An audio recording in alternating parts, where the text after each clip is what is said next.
Hello aspirants, welcome to daily news analysis of the Hindu and Indian Express.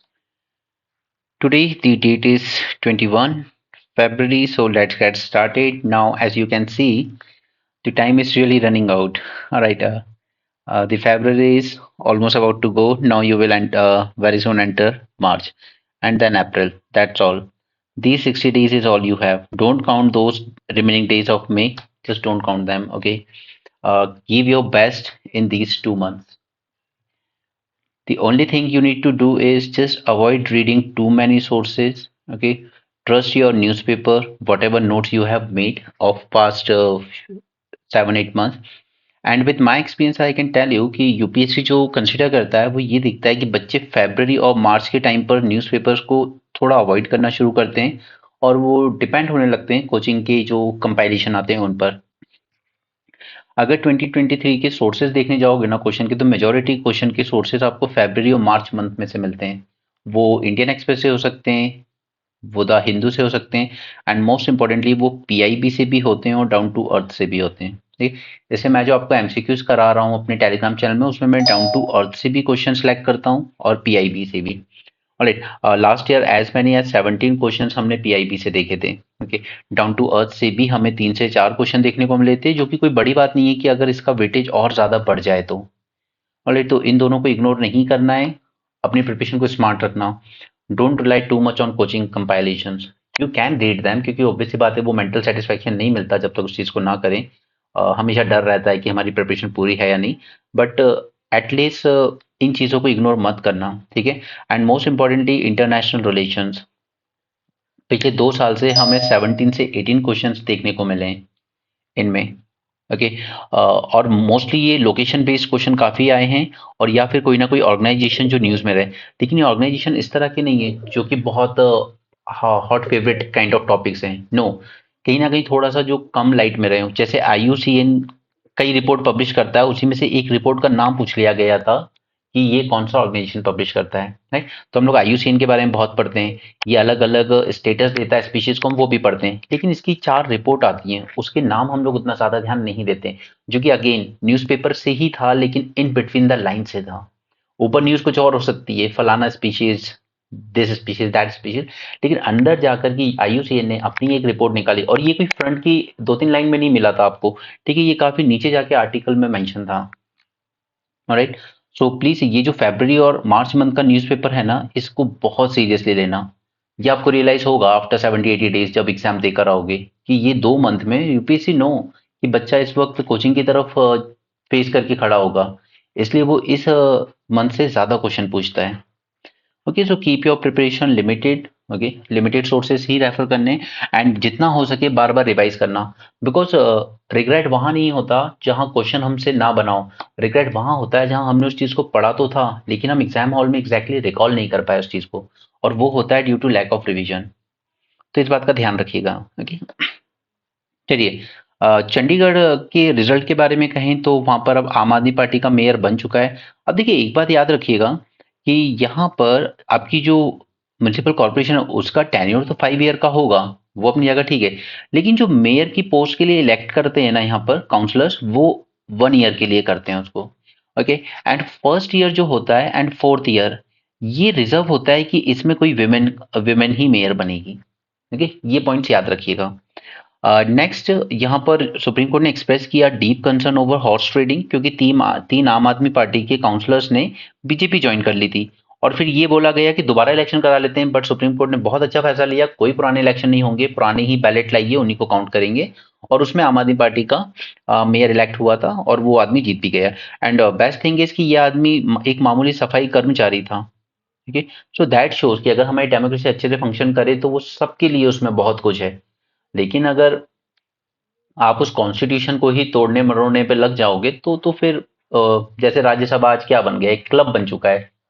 इधर your rich और your from some dynastic politics. Okay, यहाँ पर article 122 focus में आता है, क्योंकि सुप्रीम कोर्ट ने कहा है कि हमने इसी का यूज करके अपनी पावर यूज की है इसी में to do complete justice, and that process of electoral democracy is not thwarted. Okay, यहाँ पर 10% मराठा कोटा पास तो कर दिया गवर्नमेंट ने, बट अगेन वही सेम चीज हुई है। इनकी डिमांड थी प्रोटेस्टर्स की कि हमें विद इन ओबीसी दीजिए, ताकि वो 50% वाली सीलिंग भी बच जाएगी और हमें रिजर्वेशन मिल जाएगा। बट फिर ओबीसी नाराज हो रहा था, वो प्रोटेस्ट करने की का थ्रेट दे रहा था। तो इन लोगों ने 10% over and about this 50% ceiling दे दिया है। अब वो अगेन फिर सुप्रीम कोर्ट में जाके कहीं चैलेंज होगा, फिर उसमें सीलिंग की प्रॉब्लम आएगी और सुप्रीम कोर्ट उसको स्ट्रक डाउन कर देगा। ये तीसरी बार दिया है मराठा कम्युनिटी को रिजर्वेशन, ये थर्ड टाइम। बट 2 बार पहले कोर्ट गिरा चुका है, अब तीसरी बार क्या होता है, लेट्स सी। ओके, क्योंकि इसके बाद महाराष्ट्र में रिजर्वेशन की सीलिंग हो जाएगी बढ़ के 62%। See this is the worst news, Indians hired as helper force to fight Russia's war. इनको हायर तो किया गया था as a helper in Russia में, लेकिन उनको फिर जबरदस्ती फाइट करने के लिए भेज दिया, क्योंकि रशिया यूक्रेन दोनों के पास इस वक्त शॉर्टेज हो चुकी है सोल्जर की। दोनों उतनी लंबी वॉर में स्टक हो गए हैं कि निकल नहीं पा रहे हैं। और मैंने आपको नेपालीज का भी एग्जाम्पल दिया था, गोरखा। ठीक है, वो लड़के दोनों तरफ से लड़ रहे हैं, वो यूक्रेन की तरफ से भी लड़ रहे हैं, रशिया की तरफ से, क्योंकि वो खुश नहीं है अग्निवीर स्कीम से। अग्निवीर उनको हार्डली 4 साल के लिए जॉब देगी, उसके बाद रिटायरमेंट देगी। और नेपाली गवर्नमेंट का कंसर्न है कि माओइस्ट इन लोगों को रिक्रूट कर सकते हैं बाद में इंसर्जेंसी के लिए, कि ट्रेनिंग तो होगी उनके पास, पूरी आर्मी में काम भी कर चुके हैं, तो उन्हें वेपन्स और वो सब का नॉलेज होगा। तो माओइस्ट इंसर्जेंसी वैसे ही वहां पे अभी थोड़ी देर कुछ साल पहले ही ठीक हुई है नेपाल में, बट अभी भी वल्नरेबल है वो बहुत, उनकी डेमोक्रेसी इतनी सेटल डाउन नहीं हो पाई है। अब यही चीजें इंडियंस के साथ भी हुई रशिया में। उनको एज अ हेल्पर ले गए थे, लेकिन वॉर में जबरदस्ती आगे कर दिया गया। अब याद कीजिए, इसराइल के की एक न्यूज आई थी, उसमें जो हमारा नेशनल स्किल डेवलपमेंट कॉर्पोरेशन था, वो हमारे लोगों को इसराइल भेज तो रहा था, बट रजिस्टर नहीं कर रहा था अपने पोर्टल पे। क्योंकि इसराइल में जाकर भी इन लोगों के साथ यही होना है। यू नेवर नो, आप ऐसा हेल्पर जा रहे हो, ऐसा वर्कर, ऐसा कंस्ट्रक्शन लेबरर जा रहे हो, बट आपको वहां वॉर में धकेल दिया जाएगा। ओके, और एनएसडीसी ने रजिस्टर नहीं किया था, सबसे बुरी बात ये थी। कल को अगर वो इंसान मिसिंग हो जाए, किल हो जाए, तो आप क्लेम भी नहीं कर सकते कि ये गया था वहां पर। ओके, तो ये एक बहुत बुरा स्टेप था वहां पर। ओके, आगे चलते हैं। एक्चुअली आज इंडियन एक्सप्रेस में ज़्यादा चीज़ें आई हैं काम की as compare to this. Okay, यहाँ पर ये ट्रेडिशनल पैडी की वैरायटी है तमिलनाडु में, और इस तरह के क्वेश्चन यूपीएससी बहुत पसंद करता है। साउथ से जब भी टर्म बेस्ड क्वेश्चन आते हैं ना, यूपीएससी के फेवरेट हो जाते हैं। लास्ट ईयर भी आया था। और ये ट्रेडिशनल पैडी वैरायटीज है, इसके नाम एक बार देख लीजिए।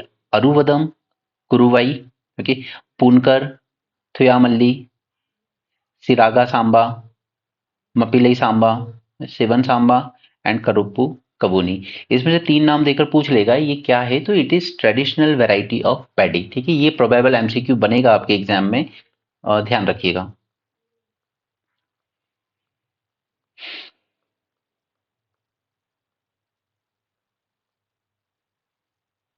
ये मिस्टर के आर नारायणन है, he is former director of intelligence bureau and former national security adviser as well as former governor of West Bengal. इन्होंने कुछ इंडिया के थ्रेट की लेकर बात की है, बट इनका कहना है कि देखिए अभी इस वक्त जो इंटरनेशनल लेवल पर है, वहां पे इंडिया के लिए ज्यादा प्रॉब्लम्स नहीं है। डोमेस्टिक लेवल पर जरूर कुछ चैलेंजेस इमर्ज हो रहे हैं इलेक्शन ईयर में। India today is better place than it had been for many decades in connection with these 2 points. The global political environment में be murky, but India hardly been impacted adversely, चाहे वो Ukraine war हो या waste Asia हो। ठीक है, इनसे हमें ज्यादा फर्क नहीं पड़ा है। चाइना चाइना डिमांड करता है कि हम एक्सट्रीम विजिलेंस रखें अपनी बॉर्डर्स पर, तो वो हम लोग कर ही रहे हैं। ओके, हमने हेलीपैड्स भी बनाए हैं काफ़ी सारे। चिनूक हेलीकॉप्टर ने इजी भी कर दिया है हाउइट्जर 777 वहाँ पे तैनात करना। ओके, और पाकिस्तान की बात है, तो पाकिस्तान इस वक्त अपने इंटरनल प्रॉब्लम्स में इतना डूबा हुआ है कि it is hardly a threat to India.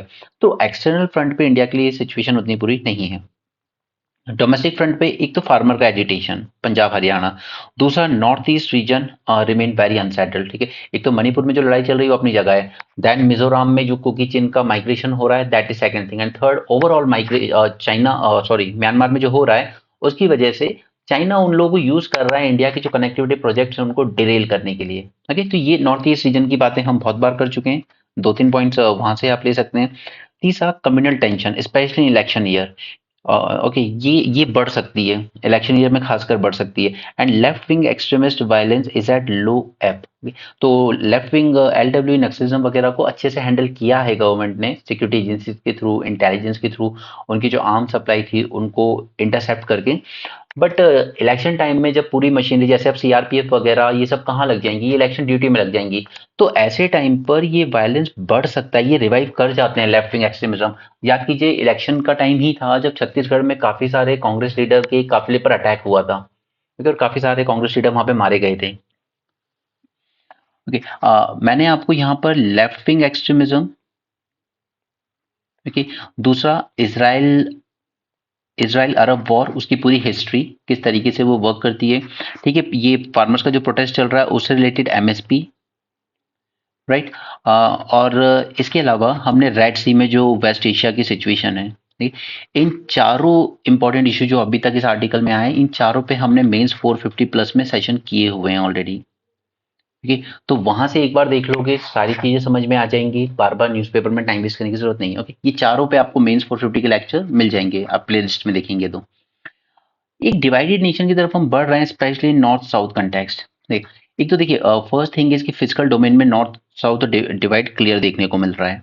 तो हमने डिस्कस भी किया था केरल का इशू और स्पेशली कर्नाटका का इशू, राइट। फिजिकल डोमेन में हमें डिवीजन देखने को मिल रहा है।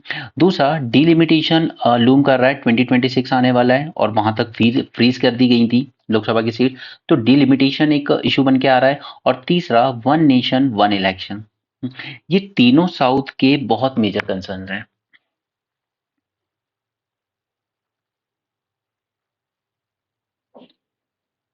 अब कांग्रेस जब भी कहीं इलेक्शन लड़ती है, इन्होंने एक चीज बोल रखी है दैट हम लोग कास्ट सेंसस जरूर कराएंगे, और इन्होंने कराया भी था। 2011 में कास्ट सेंसस हुआ भी था, लेकिन फिर बीजेपी गवर्नमेंट आ गई 2014 में, उसने इसको रिलीज करने से मना कर दिया। उसने कहा कि ये ठीक से नहीं हुआ है, ठीक है। और फिर अब जब कास्ट सेंसस की डिमांड आती है तो बीजेपी स्टैंड की नहीं, ये तो हिंदू रिलीजन को डिवाइड करने वाली बात हो जाएगी कास्ट के नाम पर। बट बात यह है कि जब तक आपके पास कास्ट से रिलेटेड पूरा डेटा नहीं होगा तब तक आप अच्छी पॉलिसीज नहीं बना सकते। So there is of course widening of gulf between the ruling party and entire opposition. हमने देखा कि काफी इंपॉर्टेंट बिल्स जैसे भारतीय न्याय संहिता, इस टाइप के इंपॉर्टेंट क्रूशियल बिल पास कर दिए गए when almost 142 plus MPs were under suspension. और सिर्फ ऐसा नहीं था कि वो अपनी गलती की वजह से सस्पेंशन में थे, उसमें एक ऐसे भी एमपी का नाम था जो कि हाउस में प्रेजेंट ही नहीं था उस दिन, ठीक है। फिर भी यानी कि आपने पहले से ही लिस्ट बना रखी थी। तो एक कंसर्न यहाँ पर रेस होता है हमारी डोमेस्टिक पॉलिटिक्स में कि चाहे वो लोकसभा के स्पीकर हों या राज्यसभा के चेयरमैन, इन दोनों के बायस्ड एटीट्यूड देखने को मिला है हमें, ठीक है। कई बार डिबेट डिस्कशन में भी जितना टाइम एक रूलिंग पार्टी के एमपी को या इवन खुद प्रधानमंत्री को एलोकेट किया जाता है बोलना, उतना अपोजिशन लीडर को एलोकेट नहीं किया जाता है, ताकि वो अपने डिमांड रेस नहीं कर पाता है, ठीक है। और दूसरा ये साउथ साउथ के जो कंसर्न है ना उसी में ऐड कीजिएगा एक और concern, the role of governor. इसने बहुत परेशान किया है, चाहे वो केरल का हो जहां उसने 3-3 साल तक बिल को पेंडिंग रखा हो, या चाहे तमिलनाडु के हो जिन्होंने गवर्नमेंट की पॉलिसीज को रीड करने से ही मना कर दिया, राइट। तो गवर्नर एक इशू है। Next is consecration of Ram temple in Ayodhya. अब देखिए टेम्पल अपनी जगह ठीक है, बट लोग कहते हैं कि इससे प्रॉब्लम क्या है। इससे प्रॉब्लम कुछ नहीं है, लेकिन एक चीज है कि सामने इसका पॉलिटिसाइजेशन हुआ है, ठीक है। पॉलिटिसाइजेशन कैसे, हम इनॉग्रेशन की बात नहीं कर रहे हैं, ये इलेक्शन इशू बनाने की कोशिश की गई है कि पार्लियामेंट से आपने 2 रेजोल्यूशन पास करवाए हैं, और ये कहा गया है कि this will usher a new era of governance and public welfare. See हमने गवर्नमेंट आप लोग चूज करते हो गवर्नेंस के लिए, ठीक है, धर्म की स्थापना के लिए नहीं। धर्म की स्थापना के लिए धर्म गुरु हैं, हर रिलीजन में है। गवर्नमेंट को हमने चूज किया है एक अच्छी गवर्नेंस प्रोवाइड करने के लिए। उसमें आप उसको रिलेट करो कि देखिए देखिए राम मंदिर बन गया ना तो अब राम राज्य आ जाएगा, नहीं, इतना भी आसान नहीं है। गवर्नेंस अलग चीज है, राम राज्य एक अलग चीज है। Second is federalism. एक तो misuse of agency specially this CBI and ED. और हम ये ऐसे ही नहीं कह रहे, देखिए एक तो लार्ज स्केल डिफेक्शन करवाए जा रहे हैं दूसरी ऑपोजिशन पार्टी से, कि लार्ज स्केल डिफेक्शन देखने को मिले। पहले भी होते थे, ऐसा नहीं है, लेकिन यहाँ पे क्लियर इसलिए दिखता है क्योंकि जिन लोगों पर करप्शन के एलिगेशन लगते हैं, ईडी, अब जैसे एक महाराष्ट्र के लीडर हैं भुजबल, ठीक है, छगेंद्र भुजबल, उनके अगेंस्ट ईडी ने पूरी फाइल तैयार कर ली, सब कुछ कह दिया, केस फाइल कर लिया कि ये बहुत करप्ट है, इन्होंने इतना करप्शन किया, इतना किया। फिर इन्होंने, छगन भुजबल ने बीजेपी ज्वाइन कर ली। उसके बाद ईडी ने कोर्ट में जाके कहा यार वो फाइल मिल नहीं रही है। This was the exact word from ED कि वो फाइल मिल नहीं रही है। हेमंत बिश्वा शर्मा हो, इनके अगेंस्ट भी काफी करप्शन एलिगेशन लगे, बीजेपी में आ गए, सब खत्म हो गया, ठीक है। उसी तरीके से महाराष्ट्र के एक और हैं अजीत पवार, उन पे एलिगेशन थे कि आदर्श सोसाइटी घोटाला इन्होंने किया, वो सारे, मतलब बात ये है कि ये डिफेक्शन डेलिबरेटली करवाए जा रहे हैं by using the central agencies कि आप लोगों ने करप्शन किए हैं, तो या तो आपको कॉन्सिक्वेंसेस फेस करने होंगे या फिर आपको इधर आना होगा बीजेपी में। और तो ये जो लार्ज स्केल डिफेक्शन है, इसने वो जो एक आप कह सकते हो कि आपने अपने कॉम्पिटिटर ही खत्म कर दिए इलेक्शन में। इलेक्शन ग्राउंड में कोई है कौन अब लड़ने के लिए, तो फिर वो इलेक्शन रह कहाँ गए। Next is uniform civil code की डिमांड हुई है, उत्तराखंड ने इसमें एक बना के भी दिया हुआ है, ठीक है। वन नेशन वन इलेक्शन, ये सब अंडरमाइन कर रहे हैं रोल ऑफ रीजनल पार्टीज को। Defection, these are engineer defection. Defection हमेशा से होते हैं, लेकिन आजकल इंजीनियर किए जाते हैं जबरदस्ती। इसने मौकरी बना के रख दिया डेमोक्रेसी की इलेक्ट्रल पॉलिटिक्स में। कोई कंपटीशन ही मत रहने दो, इलेक्शन होंगे किसके। नीतीश कुमार फेमस हो गए अब तो, बार बार दल बदलने में। ये undermining the democratic principles and practices. Next is no rule based order, centrally appointed governors. Governors तो कितना डिस्कस करें इनको, खैर। Centre was using governor to checkmate the policies and programmes drawn up by opposition ruled states. The absence of rule based order in regard to centre state relation, okay, federalism पर अच्छा खासा attack चल रहा है। All this is tantamount to virtual collapse of constitutional mandated rules of business. Okay, अब ये सब बातें जब हम लोग कहते हैं तो उसमें बात आ जाती है कि नहीं नहीं ये तो एंटी बीजेपी बात है। नहीं, ये तो खुद नेशनल सिक्योरिटी एडवाइजर रहे हैं यार, वो डायरेक्टर है इंटेलिजेंस ब्यूरो के, उनका कोई लेना देना नहीं है किसी पार्टी से। बट उसके बाद भी जो चीज गलत हो रही है उसको तो बोलेंगे ही ना। एनीवे, यहाँ पे डीम्ड फॉरेस्ट की बात है, तो मैंने आपके साथ इसमें डिस्कस किया था। एक तो एक्ट ऑफ फॉरेस्ट कंजर्वेशन 1980, ठीक है। उसने कहा था कि फॉरेस्ट को नॉन फॉरेस्ट यूज में डाइवर्ट करने से पहले आपको एनवायरमेंटल क्लियरेंस लेना होगा, ठीक है, एनवायरमेंट इम्पैक्ट असेसमेंट करना होगा। right? फिर 1992 के आसपास जाकर एक गोदावर्मन केस आता है फेमस, जिसमें सुप्रीम कोर्ट कहता है कि फॉरेस्ट की डेफिनेशन वो होगी जो एग्जैक्ट डिक्शनरी मीनिंग होती है, ठीक, डिक्शनरी मीनिंग, यानी कि ऐसा नहीं कि जिनको आपने प्रॉपर्ली डिक्लेयर किया है कि ये फॉरेस्ट है बस वही माने जाएंगे फॉरेस्ट। नो, अगर फॉरेस्ट जैसा दिखता भी है कुछ तो वो फॉरेस्ट ही कंसिडर किया जाएगा। ऐसा नहीं है कि नहीं ये गवर्नमेंट रिकॉर्ड्स में फॉरेस्ट थोड़ी है, ठीक है, ये तो ऐसे ग्रीन पैचेस हैं। नो, वो फॉरेस्ट की डेफिनेशन में कंसिडर की जाएंगी, ये गोदावर्मन केस ने कहा। लेकिन इसका लॉस ये हुआ कि प्राइवेट लोगों ने, ठीक है, जो अपने लैंड को फैलो छोड़ देते हैं तो वो चलिए इस पे पेड़ उगते रहेंगे, बट उसको हमेशा ये डर रहा कि यार ये मेरा कहीं कल को फॉरेस्ट कंसिडर ना कर लिया जाए और फिर मेरा राइट ही चला जाए अपनी जमीन पे से। इस तरह की चीजें होती थी। तो लोग क्या करते थे, वो खुद ही इस पे फॉरेस्ट ग्रो करना पसंद नहीं करते थे, पेड़ वेड़ अगर उग भी जाते थे तो कटवा देते थे। तो इसमें एक एम्बिग्यूटी आ गई थी। इसी एम्बिग्यूटी को क्लियर करने के लिए 2023 में अमेंडमेंट किया गया और ये कहा गया कि फॉरेस्ट सिर्फ उसको माना जाएगा which is classified as forest in the government revenue records, right. लेकिन अब इसमें एक कंसर्न ये भी आया कि अगर किसी इंडस्ट्री को माइनिंग प्रोजेक्ट देना है, फॉरेस्ट क्लियरेंस करना है, तो उसको क्लियरेंस लेने की जरूरत ही नहीं पड़ेगी, उसको इम्पैक्ट असेसमेंट करने की जरूरत नहीं पड़ेगी। अगर इसी को डिक्लासिफाई कर दो, गवर्नमेंट रिकॉर्ड से निकाल दो कि हम नहीं मानते इसको फॉरेस्ट, तो वो फॉरेस्ट रहा ही नहीं, काट लो अब आराम से, ओके, तो industry can cut it now. यानी कि कहीं ना कहीं ये जो अमेंडमेंट हुई 2023 में, उसका एक पर्पस ये था कि ये जो प्राइवेट वाला दिखाया ये गया कि ये प्राइवेट लोगों के अंदर एक एम्बिग्यूटी रहती है इसको लेकर, ठीक है, शो ये किया गया फेस पर। लेकिन पीछे से इंटेंशन कुछ और थे कि इंडस्ट्रीज की तरफ टिल्ट करना था सब कुछ, ताकि उनके प्रोजेक्ट इजिली पास ऑन हो पाए।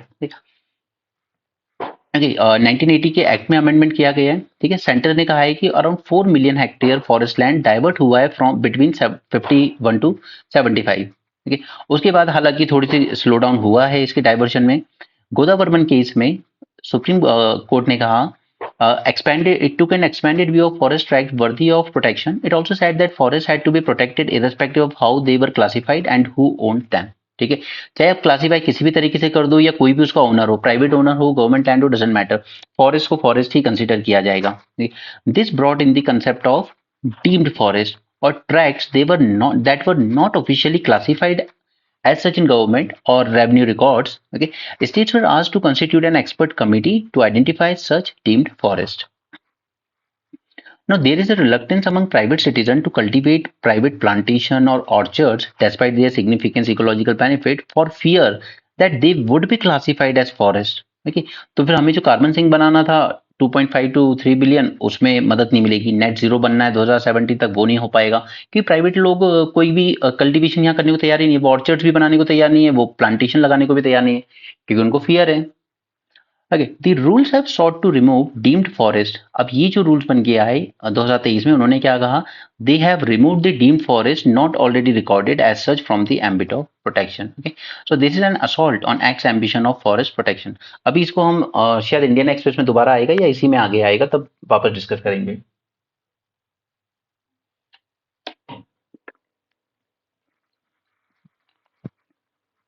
Panchayat as self governing institute. See 73rd 74th amendment आई, इन्होंने हमें एक थर्ड टीयर दे दिया गवर्नेंस का, बट द थिंग वाज तीन चीजें ट्रांसफर करने की जरूरत थी, funds, functionaries and functions. Fund, functions and functionaries, ठीक है। तो ये जो फंड है, इनका डिवॉल्यूशन ज्यादा हुआ नहीं काफी साल तक।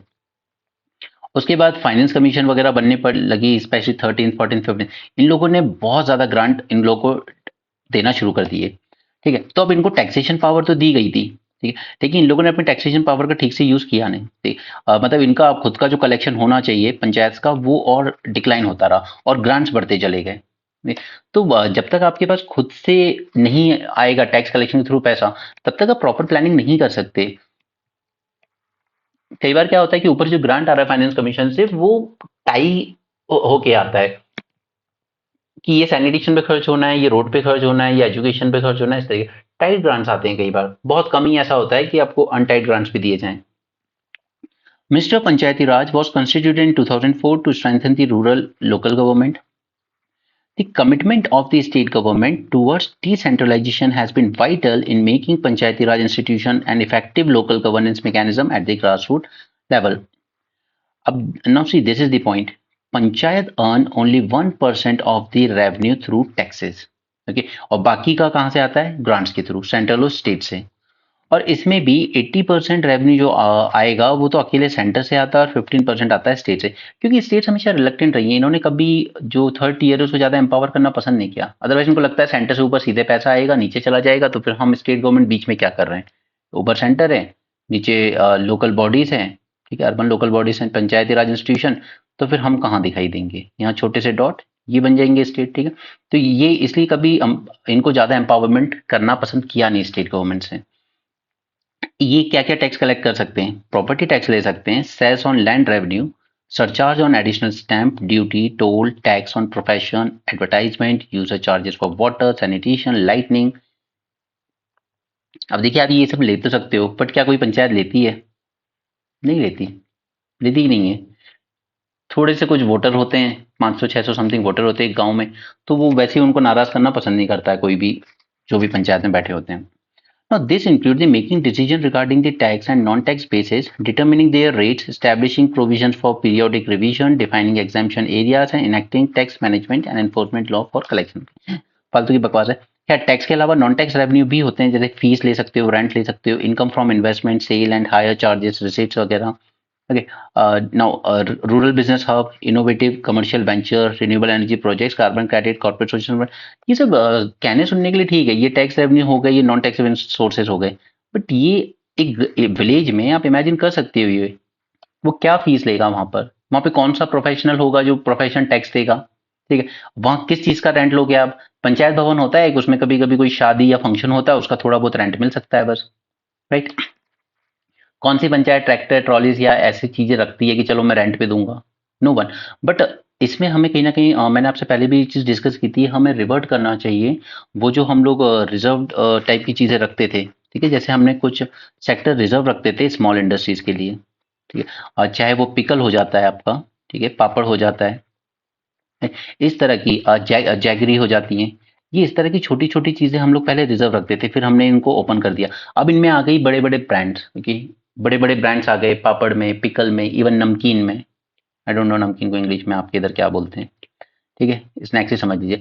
इन सब में बड़े बड़े बिजनेस आना शुरू हो गए, और ये मशीन्स के थ्रू बनाए जाने लगे। तो अब अगर इसको हम लोगों ने रिजर्व रखा होता और इसको पंचायती राज इंस्टीट्यूशंस को प्रमोट किया होता कि आप इस तरह की चीजें सेटअप कीजिए, आप विलेज में ही बनाइए इस तरह की चीजें, तो पंचायती राज इंस्टीट्यूट्स अपने खुद के छोटे छोटे cottage industry, small scale industries छोटी छोटी शुरू करते, राइट। स्मॉल स्केल इंडस्ट्रीज की शुरू करते, और उससे उनको एक इनकम आती, और ये इनकम से ही वो सेल्फ सफिशिएंट बन सकते थे। So what I personally believe, या कभी आपको अगर इंटरव्यू मौका मिले, सर की बातें जरूर कहना कि सर वो ठीक है, ओपन इकोनॉमी अपनी जगह ठीक है, बट शायद कुछ चीजें ऐसी है जो हमें रिजर्व रखनी चाहिए थी, ताकि उसमें और पंचायती राज वालों को एनकरेज करना चाहिए था कि आप ही सेटअप कीजिए इस तरह की छोटी छोटी इंडस्ट्रीज, ताकि वहीं पे गांव के लोगों को काम भी मिलेगा। चलिए एक सुपरफिशियल एग्जाम्पल कंसिडर करते हैं कि एक विलेज में छोटी सी इंडस्ट्री लगाती है पंचायत अपने अंडर में, ठीक है, वहां पे वो पापड़ बना रही है, अचार बना रही है, नमकीन बना रही है। गांव की कितनी औरतों को वहां काम मिलेगा, ठीक है, आदमियों को भी मिलेगा, जब सपोज जो लेबर्स जिनके पास खुद का लैंड नहीं है, कि या तो वहां खेतों में काम कर लो, जब वहां पे ना कुछ हो रहा हो तो यहाँ पे कर लो, राइट। और पंचायत के पास अपना खुद का एक इनकम सोर्स जनरेट होगा, ठीक है। तो मनरेगा में काम करने से तो बेटर है ना, या सरकार ही प्रमोट कर सकती है, ठीक है, पंचायत को सैलरी देने की जरूरत नहीं है, मनरेगा में जो पैसा आता था 100 रुपीज पर डे, वो हम देंगे आपको। ये काम पंचायत इस तरह की छोटी इंडस्ट्री लगाए, अच्छी चीज बनाए, और उसके बाद फिर एक चीज इंश्योर करनी है, क्वालिटी टेस्टिंग। क्योंकि जो बड़े ब्रांड बना रहे हैं और जो लोकल लेवल बन रहे हैं, उनमें बस एक ही चीज का फर्क हो जाता है, क्वालिटी का। अगर सरकार इंश्योर कर सकती है पंचायत के पास कि क्वालिटी सेटअप हम देंगे, क्वालिटी सेटअप हम देंगे आपको, आप इंडस्ट्री लगाइए और गांव के लोगों को रोजगार दीजिए, और उनका जो रोज का खर्चा होगा, ठीक है, वो बाकी आप दीजिएगा, और बाकी सरकार भी अपनी तरफ से देगी। अब तो 200 रुपए की भी डिमांड की जाती है, तो कुछ स्टेट दे भी रहे हैं 200 रुपए मनरेगा में, 180 आई थिंक राजस्थान दे रहा है, ठीक है। तो ये बनाएंगे पंचायत को सेल्फ सफिशिएंट। ये सब जो बड़ी बड़ी बातें यहाँ लिख दी गई हैं कॉन्स्टिट्यूशन अमेंडमेंट में, ये सब नहीं है गाँव में, ठीक, ग्राउंड रियलिटी बहुत अलग है। ओके, हाँ, रोल ऑफ ग्राम सभा। और दूसरा कि ये सस्टेनेबल भी बनाएगा, गांव में लोगों के हाथों में पैसा होगा, एक डिमांड जनरेट होगी, फिर लोग दूसरी दूसरी, चलो मैं ये शॉप खोल लेता हूँ, वो शॉप खोल लेता हूँ, एक पूरा सस्टेनेबल ग्रोथ बन सकती है विलेज में। लेकिन ये तभी होगा जब हम फिर से उस स्टेप की तरफ जाएं जहां पे हम कुछ सेक्टर रिजर्व रखेंगे अपनी छोटी इंडस्ट्रीज के लिए। हर जगह कॉर्पोरेट्स और ब्रांड को नहीं आने दे सकते।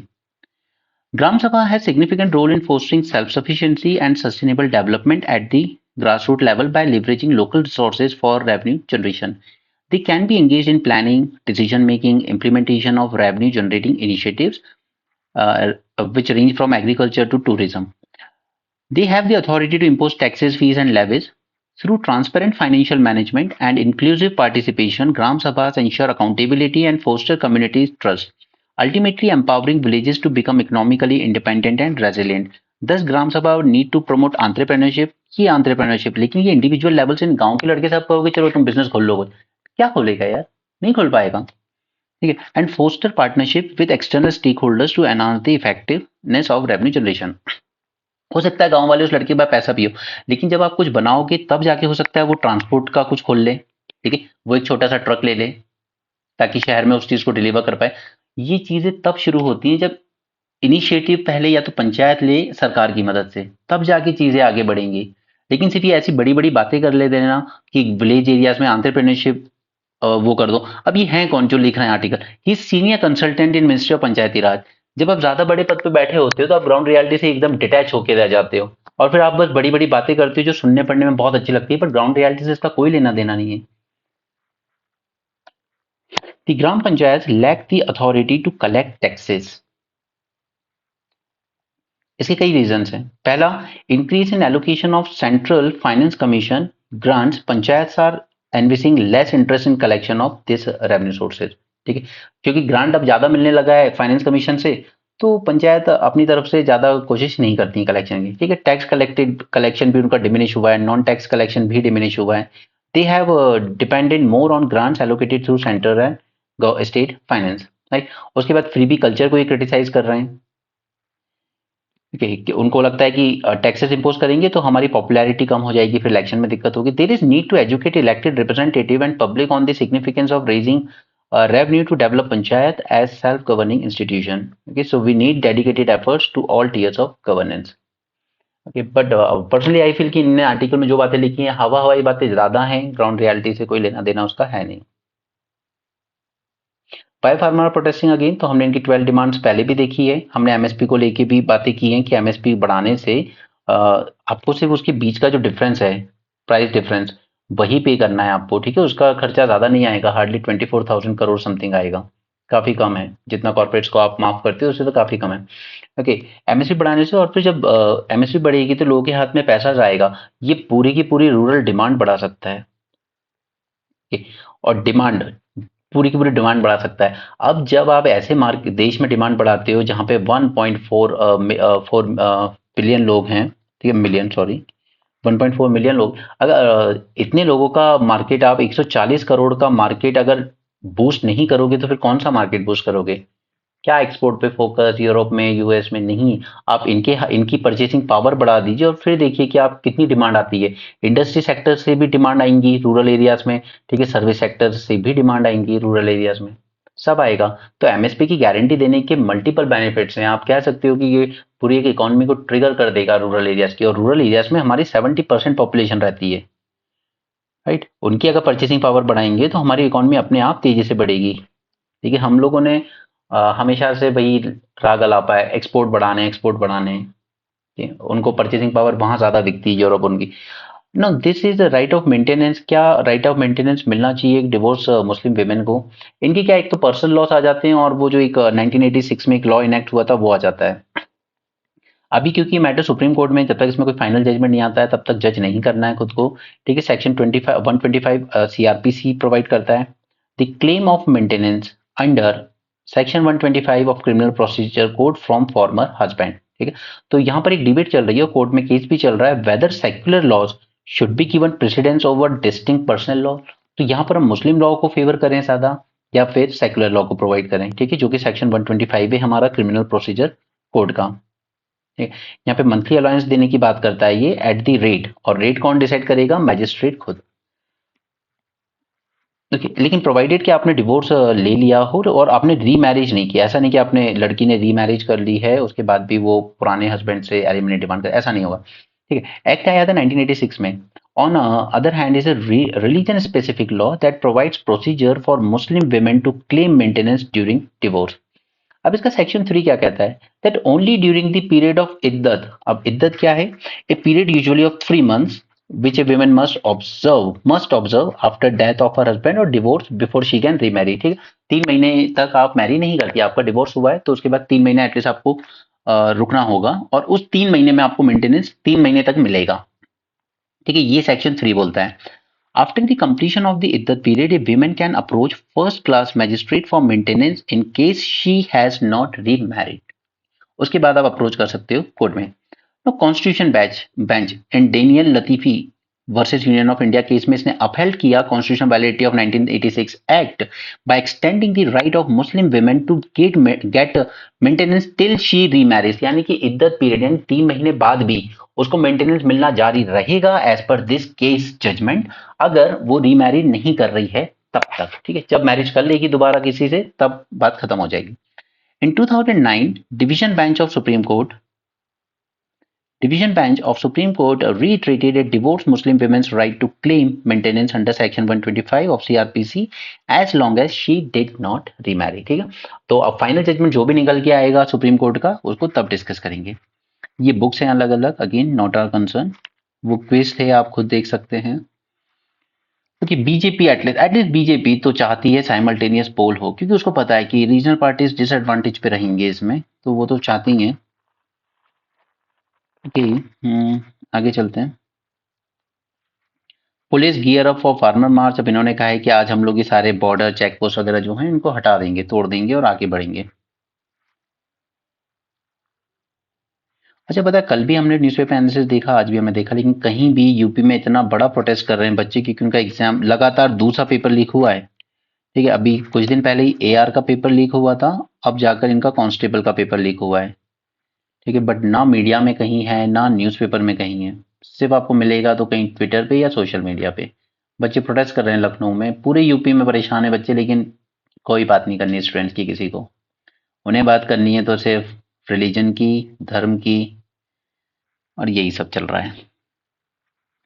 एनीवे, यहाँ पर एक रूल बना, कुछ आर्मी ने गलत किया था कि एक विमेन मैरिड हो गई थी तो उसको फिर जॉब से हटा दिया था, तो सुप्रीम कोर्ट ने कहा rules that edge out women from jobs due to marriage is illegal. क्योंकि ये अनकॉन्स्टिट्यूशनल है, और ऑब्वियसली है भी।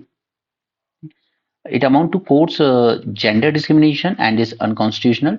Terminating employment because the woman has got married is a course case of gender discrimination and inequality. Acceptance of such patriarchal rule undermines human dignity, right to non discrimination and fair treatment। Okay, तो वो छोटी सी news थी, उसमें कुछ नहीं। India यहाँ पे कोशिश कर रहा है कि और ज़्यादा प्राइवेट इन्वेस्टमेंट आ सके न्यूक्लियर पावर सेक्टर में। देखिए अभी न्यूक्लियर पावर हम लोग करीब जनरेट करते हैं 7500 गीगावाट, सॉरी मेगावाट, 7500। हम इसको बढ़ाना चाहते हैं। अभी जितना भी जनरेट हो रहा है वो पूरा हमारा एनपीसीआईएल करता है, जो कि गवर्नमेंट ऑर्गेनाइजेशन है, ये nuclear power corporation. India invite कर रहा है प्राइवेट कंपनीज को to invest about $26 billion in nuclear energy sector. और क्योंकि ये भी एक हमारा नॉन कार्बन एमिटिंग सोर्स है, तो हम जो क्लीन एनर्जी की बात करते हैं, या हमारा जो गोल है कि हम 50% अपनी जो एनर्जी होगी बाय 2030, ये हमारे पंच प्रण है ना, तो हमने डिस्कस किए हैं पहले। तो ये जो पंच प्रण है उनमें से जो 50% का गोल है कि नॉन रिन्यूएबल एनर्जी से हम लाएंगे, तो उसमें न्यूक्लियर बहुत इंपॉर्टेंट रोल प्ले करेगा। सिर्फ सोलर एनर्जी या विंड पे हम डिपेंड नहीं रह सकते। ठीक है, इसे it is non carbon emitting energy source that contributes less than 2% to India total electricity generation. अब ये याद रखिएगा, इसका कॉन्ट्रीब्यूशन बहुत कम है अभी। ठीक है, जबकि हमारा ओवरऑल कंट्रीब्यूशन रिन्यूएबल एनर्जी का 42% है। ठीक है, और उसमें से न्यूक्लियर सिर्फ 2% है, तो हमें इसको बढ़ाने की बहुत जरूरत है। और अब 42, अगर हम 42% हमने ऑलरेडी अचीव कर लिया है, तो हम 50% भी अचीव कर ही लेंगे बाय 2030, ऑब्वियसली अचीव कर लेंगे। यहाँ पे हमें ना ब्लड क्लॉट के काफी ज्यादा केसेस मिल रहे हैं आफ्टर कोविड वैक्सीनेशन। अब ये कुछ वर्ड्स याद रखिए जरा। यहाँ पर आपको काफी सारे इंस्टेंसेस देखने को मिल रहे हैं अबाउट दिस गुलियन बेयर सिंड्रोम की, म्योकार्डाइटिस, pericarditis, cerebral venous sinus thrombosis. Okay, at least 1.5 times more than the expected. Okay, with mRNA and ChAd-OX1 vaccine. इनके बारे में जान लीजिए थोड़ा सा। Guillain-Barré syndrome is a disorder in the immune system that attacks the nerves. While fatal तो बहुत कम होता है, but it can cause muscular damage. Second is this CVST. It refers to blood clots in the brain. Okay, ये ज़्यादा dangerous है। Myocarditis and pericarditis, these are inflammation of the heart. Okay, तो ये चारों सिम्टम्स के बारे में थोड़ा सा जान लेते हैं। आगे चलते हैं। Blueberries, cotton, cranberries from US slash. अब देखिए इंडिया यूएसए का डब्ल्यूटीओ में बहुत डिस्प्यूट चल रहा है कि आप हमारे प्रोडक्ट्स पे टैरिफ लगा रहे हो, आप हमारे पे टैरिफ लगा रहे हो। तो अब यूएसए के लिए हमने अपना मार्केट थोड़ा ओपन कर दिया है, ब्लूबेरीज के लिए, कॉटन के लिए एंड क्रैनबेरीज के लिए। तो चलिए ब्लूबेरीज क्रैनबेरीज ठीक है, लेकिन कॉटन, अब ये फार्मर्स जो हमारे हैं वो ऑलरेडी परेशान है। अब अगर आपने इस पे इम्पोर्ट ड्यूटी और हटा दी है, तो यूएसए से आने वाला कॉटन चीप हो जाएगा। ठीक है, तो फिर हमारा खुद की जो कॉटन ग्रोवर्स हैं उनको अच्छे प्राइसेस नहीं मिलेंगे, प्राइसेस गिर जाते हैं ऐसे में, क्योंकि सप्लाई बढ़ गया है। Alright, India effected sharp cut in import duties on frozen turkey, blueberries, cranberries, and scrap duty on extra long staple cotton.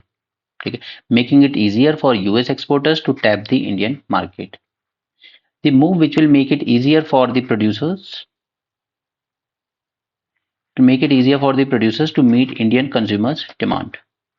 But cotton में करके ठीक नहीं किया। यहाँ पे आरबीआई ने कहा था कि हम कुछ फ्रीक्वेंटली आस्क्ड क्वेश्चन अपलोड करेंगे अबाउट दी पेटीएम, तो उन्होंने अपलोड कर दिया और इसके बाद सब कुछ नॉर्मल होता दिख रहा है। RBI has confirm through the frequently asked question that Paytm QR, Soundbox and card machine will continue to operate seamlessly for all merchant partners. ठीक है, तो कोई वरी होने की जरूरत नहीं है। यहाँ पे यूनिसेफ ने कहा है 1 in 6 Gaza children are malnourished। ठीक, अभी भी हमास इसराइल के जो कैप्टिव्स हैं उनको रिलीज करने को तैयार नहीं है, इतना डिजास्टर होने के बाद भी। राइट, और कतर जो मीडिएशन कर रहा है वो भी उसको नच नहीं कर पा रहा है कि आप इनके जो लोगों को आपने किडनैप किया उनको रिलीज कीजिए ताकि ये वॉर खत्म हो।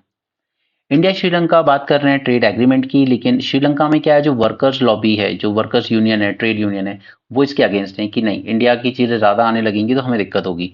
India and Sri Lanka are set to take ongoing discussion on economic and trade cooperation agreement forward.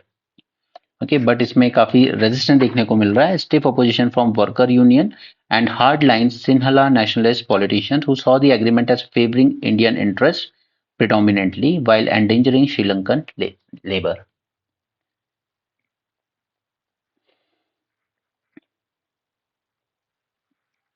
Plastic materials की बात करते हैं। सी ये जो नैनो प्लास्टिक और माइक्रो प्लास्टिक्स हैं, मैंने आपको पहले भी कुछ न्यूज़ आर्टिकल्स दिखाए थे, इसमें ये माइक्रो प्लास्टिक्स तो इतने ज़्यादा डेडली हैं कि हमारे ब्लड स्ट्रीम में तक आ चुके हैं।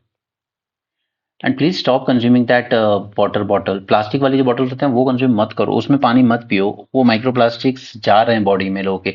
ठीक है, ब्लड स्ट्रीम में पहुंच जाना बहुत बड़ी बात है। एंड सिंपली एक और आर्टिकल था जिसने कहा था कि मदर के मिल्क से तक ये माइक्रो प्लास्टिक बेबी के अंदर जा रहे हैं, राइट। तो ये बहुत सीवियर था। तो बट लोग मानते नहीं, वो प्लास्टिक बॉटल ही यूज कर रहे हैं। स्टील की बॉटल आती है, वो यूज कर सकते हो। A litre of bottle water can contain more than 1 lakh particles of micro and nano plastic. Okay, और जिसमें 90% तो नैनो प्लास्टिक हो गई, ये तो और ज्यादा छोटे हो गए माइक्रो से भी। Nano plastic are minute with dimension ranging from 1 nanometre to 1 micrometre. Micro मतलब होता है 1 मिलियंथ, जबकि नैनो मतलब होता है 1 बिलियंथ। ठीक है।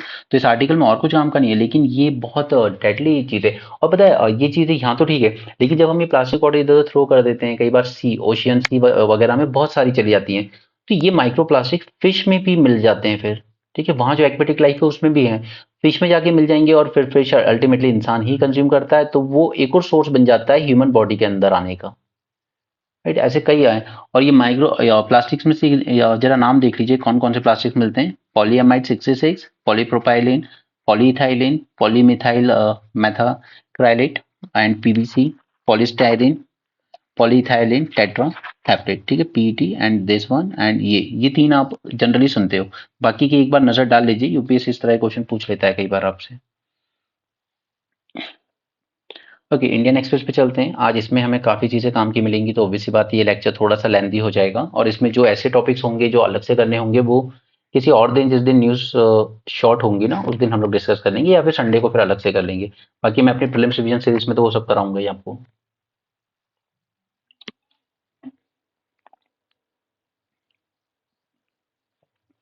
यहाँ पर इंडियन टीम ऑलमोस्ट अब फाइनल है कि हम यूके के साथ एफटीए साइन करना ही चाहते हैं।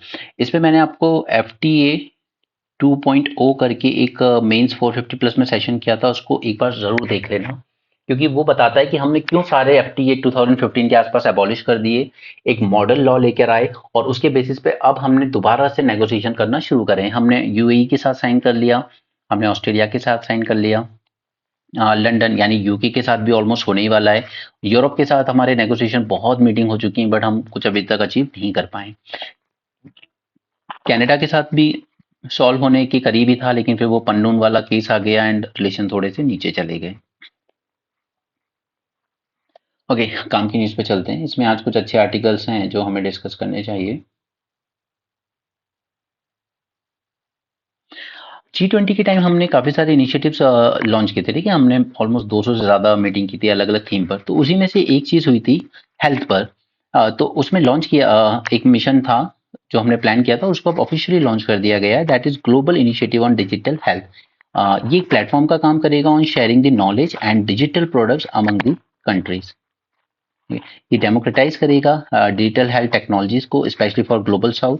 Ayushman Bharat digital mission is working towards creating a seamless electronic health record system in India. ठीक है, ये जो हेल्थ रिकॉर्ड्स वगैरह लोग के मेंटेन करने हैं, जैसे कोविन प्लेटफॉर्म था, उसमें हमने बिल्कुल ट्रेस किया कितने पेशेंट बढ़ रहे हैं कितने नहीं। Pandemic was a catalyst for digital transformation, okay, managing the largest vaccination drive through the COVID platform. While nearly half the world population might not have access to health services they need, but 90% have access to 3G connection, showing the potential for digital health. Milan exercise की बात की थी मैंने। Okay, 50 करीब 50 से ज्यादा countries ने यहाँ पे पार्टिसिपेट किया है इस बार। ठीक है, यहाँ पे हमने शोकेस किया अपना deep submergence rescue vessel to the delegates of 50 countries at the mega naval exercise Visakhapatnam में हुई है। जनरली हम लोग बे ऑफ बंगाल के अराउंड जो कंट्रीज हैं, इंडिया हो गई, नीचे श्रीलंका हो गई, इधर थाईलैंड, ओके, बांग्लादेश, इनके साथ मिलके हमने इसको लॉन्च किया था। धीरे धीरे एक्सपैंड होती चली गई और अब 50 से ज्यादा कंट्रीज इसमें पार्टिसिपेट करती हैं। एमएसपी की बात है, अगेन एक तो सबसे बड़ा इंपॉर्टेंट फैक्टर यही है कि डिमांड बूस्टअप होगी रूरल एरियाज में, जब मनी ज्यादा बढ़ेगा तो। हाँ, एक सेकेंड। एक तो ये डिमांड जनरेट करके देगा हमें, दैट इज वन फैक्टर। उसके अलावा एमएसपी का मतलब ये नहीं है कि सरकार को ही पूरा खरीदना पड़ेगा। वो बस ये चाहते हैं कि अगर मार्केट प्राइस जब एमएसपी से ऊपर होंगे, तो वो ऑब्वियस सी बात है कि वो मार्केट में जाकर ही बेचेंगे। लेकिन उनका बस इतना कहना है कि अगर एमएसपी से नीचे चले जाते हैं मार्केट प्राइस, उस टाइम पे या तो सरकार खरीद ले, ठीक है, अगर ये मार्केट प्राइस से नीचे चले गए, या तो गवर्नमेंट प्रोक्योर कर ले, या फिर गवर्नमेंट उसके बीच का जो डिफरेंस होगा, तो वो डिफरेंस फार्मर को दे दे ताकि उसे अश्योर्ड रहे कि वो जो प्रोड्यूस कर रहा है उस पे मिनिमम उसको इतना प्राइस तो मिलेगा ही मिलेगा।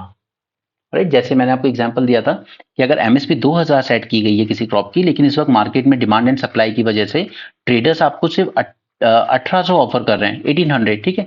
तो 200 रुपीज का डिफरेंस है ना। तो हम ये नहीं कह रहे कि मार्केट प्राइस 1800 है तो हम मार्केट में नहीं बेचेंगे, गवर्नमेंट प्रोक्योर करे। नहीं, गवर्नमेंट से प्रोक्योर करने को नहीं कह रहे हैं, गवर्नमेंट से सिर्फ ये कह रहे हैं कि हम इस प्राइवेट वाले को बेचने को तैयार है 1800 में, लेकिन बाकी के 200 रुपए आप डायरेक्टली फार्मर के अकाउंट में ट्रांसफर कर दो ताकि उसको उसके 2000 मिल जाए, ठीक है। तो गवर्नमेंट को सिर्फ ये एक्स्ट्रा 200 रुपीज बियर करने पड़ेंगे, पूरे 2000 नहीं। बट कुछ तिहाड़ी लोग न्यूज चैनल पे बैठ के आपको गुमराह कर रहे हैं कि नहीं नहीं इससे तो सब कुछ महंगा हो जाएगा, सरकार ये हो जाएगा वो हो जाएगा। नहीं होगा, ये सरकार को सिर्फ ये डिफरेंस ही कवर करना है। और इसकी कॉस्ट खुद सीआईआई ने बताई थी कि सिर्फ 24,000 करीब आएगी, जो कि ज्यादा नहीं होती सरकार के पॉइंट ऑफ व्यू से एनुअली। ये तो वो मीडिया का काम है मिसगाइड करना। ये हाँ, हमने एमएसपी पर अभी कुछ दिन पहले ही मेंस 450 प्लस में सेशन किया था, वहां पे हमने सब कुछ जान लिया था, C2 क्या होता है, E2 प्लस FL, E2 वगैरह। तो C2, ठीक है, पहली डिमांड है इनकी कि जो एमएसपी हो वो C2 प्लस 50% डिसाइड की जाए, जबकि अभी गवर्नमेंट करती है E2 प्लस FL प्लस 50% पर, ठीक है। वो चाहते हैं कॉम्प्रिहेंसिव कॉस्ट कवर की जाए। This is one point. Second, कि ये 23 क्रॉप जिनके लिए आप एमएसपी दे रहे हो उसे लीगल एक लॉ बनाइए ताकि एटलीस्ट एमएसपी या उससे ऊपर की प्राइस पर ही खरीदा जाए, उससे नीचे ना खरीदे कोई ट्रेडर किसान से। ओके, ये दो मेन डिमांड है। If this money flows to the farmers, they will spend it and thus create more demand in the market, right? Rural areas जहाँ 70% पॉपुलेशन रह रही है, अगर वहां से डिमांड जनरेट होगी तो सबको फायदा होगा, इंडस्ट्रीज हो या सर्विस सेक्टर हो। Due to the multiplier effect, ये मल्टीप्लायर इफेक्ट का रोल प्ले करेगा। This will lead to an increase in the employment, investment and eventually government taxes. अब क्योंकि आप 23 क्रॉप पर अश्योर्ड प्राइस दे रहे हो, एमएसपी तो आप अभी भी देते हो लेकिन वो लीगली नहीं है ना, ठीक है। ऐसा नहीं है कि एमएसपी से नीचे किसी ने कोई खरीद ही नहीं सकता, अभी तो खरीद सकता है क्योंकि वो लीगल लॉ नहीं बना है, ठीक है। लेकिन जब लॉ बन जाएगा तो एमएसपी से नीचे आप खरीद ही नहीं सकते हो। तो फिर किसान सोचेगा ठीक है यार, अगर मेरी जमीन के लिए पैडी कल्टीवेशन करना अच्छा नहीं है तो मैं नहीं कर रहा, ठीक है, मेरी जमीन खराब हो रही है इससे, मैं पल्सेस उगा लूंगा, क्योंकि पल्सेस में भी तो सब मुझे तो एमएसपी पूरी गारंटेड मिलेगी ना, ठीक है। तो इससे क्रॉप डाइवर्सिफिकेशन प्रमोट होगा, जो कि इंडिया कब से कोशिश कर रहा है। क्रॉप डाइवर्सिफिकेशन जरूरत है हमें। ये वीट पैडी नहीं चल सकता, स्पेशली पंजाब रीजन में तो बिल्कुल नहीं चल सकता। ओके, तो इससे हमें काफी सारे economic as well as ecological benefit भी मिलेंगे। जो डिप्लीशन हो रहा है ग्राउंड वाटर का पंजाब में वो रोका जा सकता है। एंड मैं आपसे शुरू से कह रहा हूँ कि हमारे यहाँ इतने तरह के एग्रो क्लाइमेटिक रीजन हैं, ठीक है, लेकिन सभी बस वही उगा रहे हैं जो सरकार प्रोक्योर कर रही है एमएसपी पे, गारंटीड एमएसपी पे, वेडी वीट एंड पैडी। अलग अलग एग्रो क्लाइमेटिक रीजन के हिसाब से भी अगर एमएसपी दी जाएगी, जो कि अभी तो नहीं हो सकता, लेकिन आगे चल के जब एक बार ये लॉ बन जाए उसके बाद ये चीज की जा सकती है कि अगर आप इस एरिया में ये क्रॉप उगाओगे तो ही हम आपको इतनी एमएसपी देंगे। तो डाइवर्सिफिकेशन बहुत ईजी हो जाएगा। Now, the country would become self-sufficient in edible oils and pulses if we ensure remunerative MSP। आज तक हम पल्सेस में सेल्फ सफिशिएंट नहीं हो पाए, अभी हमने कल देखा था एडिबल ऑयल में भी नहीं हो पाए, हम सबसे ज्यादा एडिबल ऑयल इंपोर्ट करते हैं, ठीक है। क्यों? क्योंकि हमारे फार्मर्स इनको ग्रो करने को तैयार नहीं है, क्योंकि गारंटेड एमएसपी नहीं मिल रही है उस पर। आप लॉ बना दीजिए, उसके बाद फार्मर ये भी ग्रो करना शुरू कर देगा। If the government and private prices for the crops are the same, farmer won't seek out to government to purchase their crop। अगर मार्केट प्राइस और एमएसपी सेम है तो कोई दिक्कत नहीं है, वो प्राइवेट को बेच लेगा। This will lead to reduction in government purchase, storage, redistribution cost for these crops। It will help lower the fiscal deficit and improve government finances as well।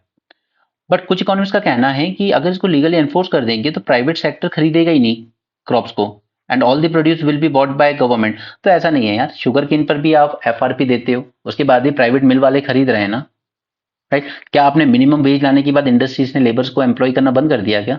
या आपने पेट्रोल डीजल पे जब इतना हैवी टैक्सेशन लगाया, 7 times बढ़ा दिया था, तब क्या लोगों ने खरीदना बंद कर दिया? ऐसा कुछ नहीं है, मार्केट में डिमांड होगी, ट्रेडर्स खरीदेंगे आपसे। दी ओनली थिंग इज वो चाह रहे हैं कि जब एमएसपी मार्केट प्राइस एमएसपी से नीचे चली जाए तब आप खरीद लो, ठीक है। और अगर नहीं खरीद सकते तो एटलीस्ट प्राइस का जो डिफरेंस है वो दे दो किसान को, बस उतनी ही डिमांड है। ये एनवायरमेंट क्लियरेंस से रिलेटेड ही मैटर है, वही जो हमने फॉरेस्ट के बारे में जाना था। कोई भी प्रोजेक्ट आता है तो उस पर रेगुलेशन की जरूरत होती है, ठीक है, लेकिन एट द सेम टाइम हमें इंडिया में इन्वेस्टमेंट भी चाहिए, इंफ्रास्ट्रक्चर डेवलपमेंट भी चाहिए, एम्प्लॉयमेंट जनरेट तो उसी से होगा, पावर्टी एलिवेशन उसी से होगा। सिर्फ एनवायरमेंट प्रोटेक्ट करते बैठेंगे तो नहीं होगी डेवलपमेंट, ठीक। तो हम लोग लेकर आए थे एक बैलेंस बनाने के लिए एनवायरमेंट क्लियरेंस का कंसेप्ट, कि पहले आप एनवायरमेंट इंपैक्ट असेसमेंट कीजिए, ठीक है, नोटिफाई किया गया 2006 में under environment protection act 1980। It was meant to strike a balance, right balance between growth and development. So this environment clearance is meant to be mandatory for various projects like mining, thermal plants, etc. Okay. But this balance between environment and industry seem to be tilting far too towards the later. Industries के favour में tilt होता जा रहा है ये balance. शुरुआत कहाँ से हुई? 2017 से हुई, क्योंकि एक लूप होल था एनवायरमेंट इम्पैक्ट असेसमेंट में, जिससे फिर गवर्नमेंट ने कहा कि एक काम कीजिए, हम आपको 6 मंथ का वक्त दे रहे हैं। यानी कि जो गवर्नमेंट इलीगली ऑपरेट कर रही थी ना, जो इंडस्ट्रीज एनवायरमेंट का वायलेशन करके जो ऑपरेट कर रही थी, उनको 6 मंथ का मोरिटोरियम दे दिया सरकार ने to all the companies that have not complied with the requirement to receive an environment clearance.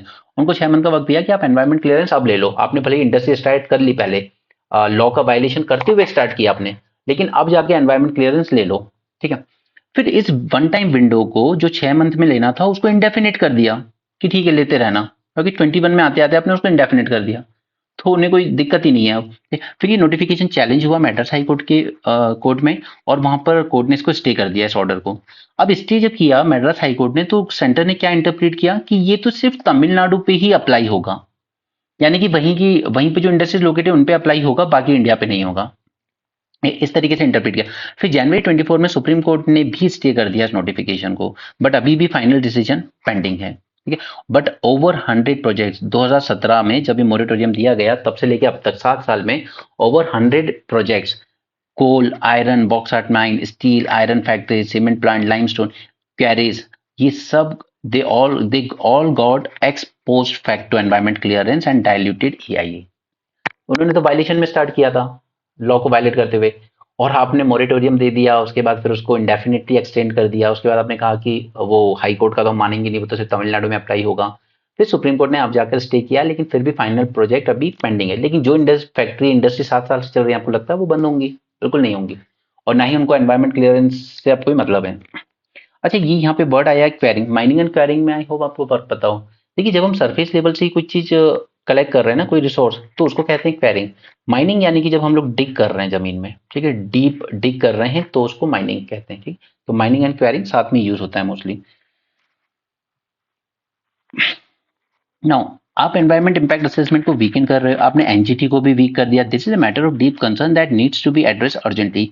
In 2020 environmental performance index of Yale university, इसको याद रखिएगा, it ranked India at 168 among 220 countries.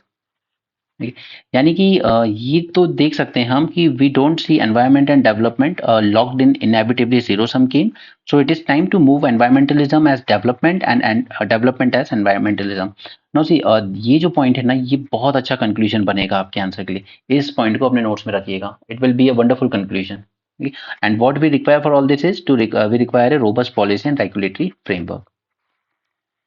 Alright, ये influenza से related है, but इसमें ऐसे कोई point नहीं है, बट ये इन्फ्लुएंजा ऐसा टॉपिक आपको प्रिपेयर करना चाहिए, जो मैं आपको अपनी प्रीलिम्स रिवीजन सीरीज में तैयार कराऊंगा, ठीक है। इन्फ्लुएंजा वायरस जो भी अलग अलग तरह के, इन्फ्लुएंजा ए, इन्फ्लुएंजा बी वगैरह, तो उनकी बात करेंगे।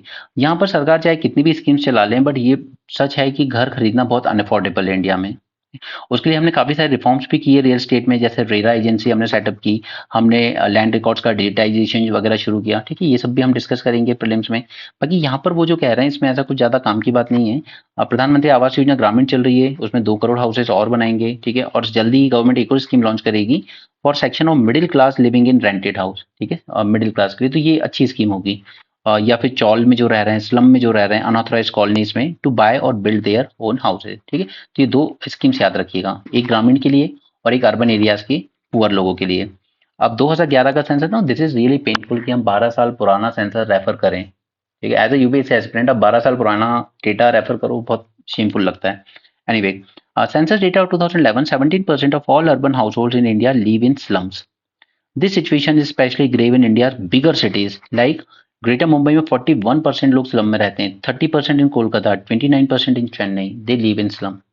तो हमें ज़रूरत क्या है? हमें ज़रूरत है रिफॉर्म करने की अपने लैंड मार्केट को। उसमें हमें ट्रांसपेरेंसी चाहिए, स्पेशली रियल एस्टेट सेक्टर में। उसको और कॉम्पिटिटिव बनाने की ज़रूरत है, improving the affordability. New entrants आएंगे, कंपटीशन आएगा तो चीज़ें इंप्रूव होंगी।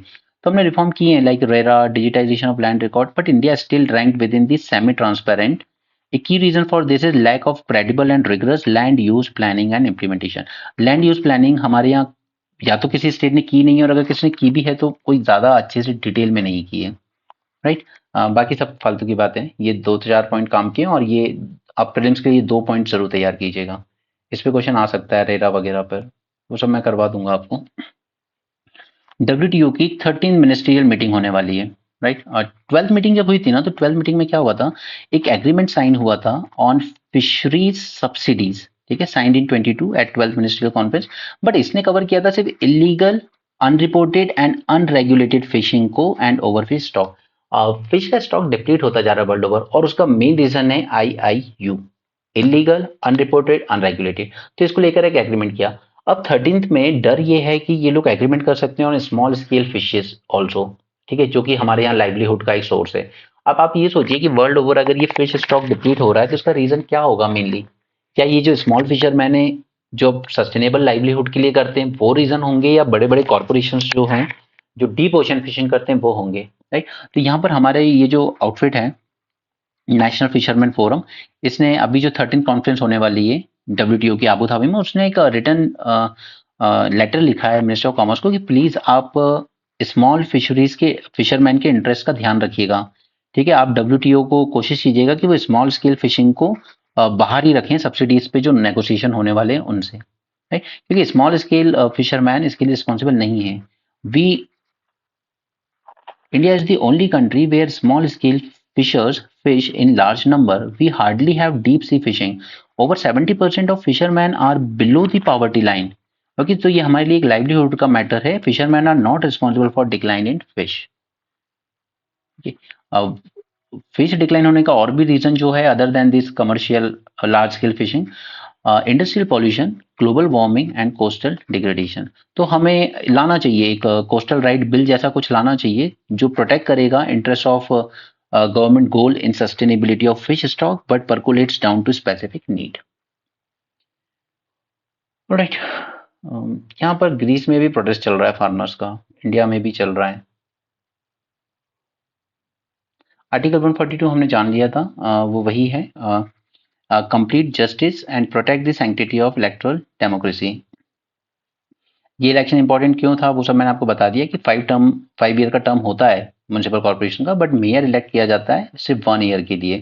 ठीक है, पेमेंट के लिए रिजर्व होती है फर्स्ट ईयर की पोस्ट एंड 4th ईयर में। ये डिफाइनिंग फॉरेस्ट वाली बात है, तो डिफाइनिंग हमने जान लिया, गोदावर्मन केस हमने जान लिया, 1980 एक्ट हमने जान लिया। उसके बाद अभी जो इंतरिम ऑर्डर आया वो जान लिया। फाइनल ऑर्डर कब आएगा? फाइनल ऑर्डर जब आएगा जब सेंटर सेंटर ने कहा है कि आप सभी स्टेट्स को कहिए कि प्रॉपर एक डेटा रिकॉर्ड डेवलप करें। ठीक है, फॉरेस्ट क्या है, कितना है, और किस किस तरह का फॉरेस्ट है आपके यहाँ, कितना क्लासिफाइड है, कितना नॉन क्लासिफाइड है, कितना पब्लिक लैंड पर है, कितना प्राइवेट लैंड पर है। तो जब ये डेटा रिकॉर्ड होकर तैयार हो जाएगा तब सुप्रीम कोर्ट में वापस जाएगा मैटर, और उसके बाद जब कुछ रिजल्ट निकल के आएगा तब जानेंगे। ठीक है, बट फिलहाल के लिए जान लीजिए कि फॉरेस्ट को वैसा ही माना जाएगा जैसा कि 96 में तक माना गया था। ठीक है, जैसा गोदावर्मन केस में कहा गया था वही माना जाएगा। Now again, chip fabrication plant, semiconductor पे हमने पूरा लेक्चर किया है 450 प्लस में। वहां पे मैंने आपको सारी स्टेज भी समझाई थी कि किस तरीके से बनता है। अगर आपने वो देखा होगा तो आप ये आर्टिकल बेटर समझ पाएंगे। ठीक है, एक फॉक्सकॉन वेदांता का प्रोजेक्ट होना था, बहुत ही हाई प्रोफाइल प्रोजेक्ट था। ये उसमें ये लोग बनाने वाले थे फैब्रिकेशन। ठीक है, चिप फैब्रिकेशन ये सबसे टफ स्टेज होती है।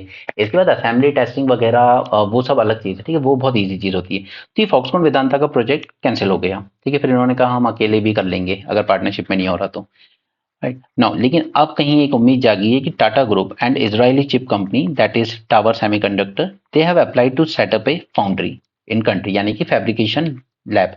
If the proposal are cleared by India Semiconductor Mission, it could pave way for the country finally having a fabrication plant. ये सब मैंने उस वीडियो में डिस्कस किया था, प्लीज उसको देख लेना, सारी चीजें क्लियर हो जाएंगी सेमीकंडक्टर से रिलेटेड। ये तो सिर्फ एक छोटी सी न्यूज है कि एक कंपनी सेटअप करने जा रही है, बाकी पूरा जो क्रक्स है उसका वो आपको वहां समझ में आएगा। It can also offer India leverage in the international chip wars. हम लोग 50% सब्सिडी भी ऑफर कर रहे हैं, आपका जो भी कैपिटल एक्सपेंडिचर होगा उस पे, अगर कोई एप्लीकेंट यहाँ पे सेटअप करता है, ठीक है। और इसके लिए हमने जो स्कीम लॉन्च की है सेमीकंडक्टर मिशन, उसमें हमने $10 बिलियन तक के इंसेंटिव अनाउंस किए हैं। चिप को मैन्युफैक्चर करना सबसे टफ जॉब है। उसके बाद पैकेजिंग प्लांट जिसको हम एटीएमपी कहते हैं वो भी लगाए जा रहे हैं। इसके अलावा असेंबली एंड टेस्टिंग जिसको ओसैट कहते हैं, ठीक है। तो ये इसमें इन्वेस्टमेंट आए वो इतना बड़ा इशू नहीं है, इतनी बड़ी बात नहीं है। यहाँ इन दो में तो आता रहेगा, ठीक है, वो कोई बड़ी बात नहीं है। बट फैब्रिकेशन में आएगा, वो दिखाएगा कि हम लोग इस वैल्यू चेन में कुछ प्रोग्रेस कर रहे हैं।